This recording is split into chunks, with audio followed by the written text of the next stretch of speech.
SNDP യോഗം micro finance തട്ടിപ്പ് കേസിൽ അന്വേഷണം 1 മാസത്തിനകം പൂർത്തിയാക്കണമെന്ന് ഹൈക്കോടതി. വിജിലൻസ് എസ്പിക്കാണ് കോടതി നിർദ്ദേശം നൽകിയത്. വെള്ളാപ്പള്ളി നടേശൻ ഉൾപ്പെടെയുള്ളവരാണ് കേസിലെ പ്രതികൾ.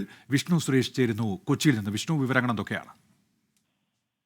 ഉന്മേഷ്, വിജിലൻസിന്റെ അന്വേഷണ പുരോഗതി റിപ്പോർട്ടിൽ മൈക്രോ ഫിനാൻസ് ഫണ്ടിൽ വലിയ തിരിമറി നടന്നുവെന്നായിരുന്നു കണ്ടെത്തൽ. ഏതാണ്ട് 16ഓളം SNDP താലൂക്ക് യൂണിയനുകളുടെ മൈക്രോ ഫിനാൻസ് ഇടപാടുകളുമായി ബന്ധപ്പെട്ട് യൂട്ടിലൈസേഷൻ സർട്ടിഫിക്കറ്റ് ഉൾപ്പെടെ വ്യാജമായി നിർമ്മിച്ചുവെന്നും കണ്ടെത്തലുണ്ടായിരുന്നു. ഇതുമായി ബന്ധപ്പെട്ടുള്ള അന്വേഷണത്തിലാണ് 1 മാസത്തിനുള്ളിൽ പൂർത്തിയാക്കി കോടതിയിൽ റിപ്പോർട്ട് സമർപ്പിക്കാൻ വിജിലൻസിനോട് ആവശ്യപ്പെട്ടിരിക്കുന്നത്. ഹൈക്കോടതിയുടെ നിർദ്ദേശം. SNDP ജനറൽ സെക്രട്ടറി വെള്ളാപ്പള്ളി നടേശനും പ്രസിഡന്റ് ഡോക്ടർ MN സോമനും ഉൾപ്പെടെയുള്ള ആളുകളാണ് കേസിലെ പ്രതികൾ. ഉന്മേഷ്. വിഷ്ണു സുരേഷാണ് വിവരങ്ങൾ നൽകിയത് കൊച്ചിയിൽ നിന്ന്.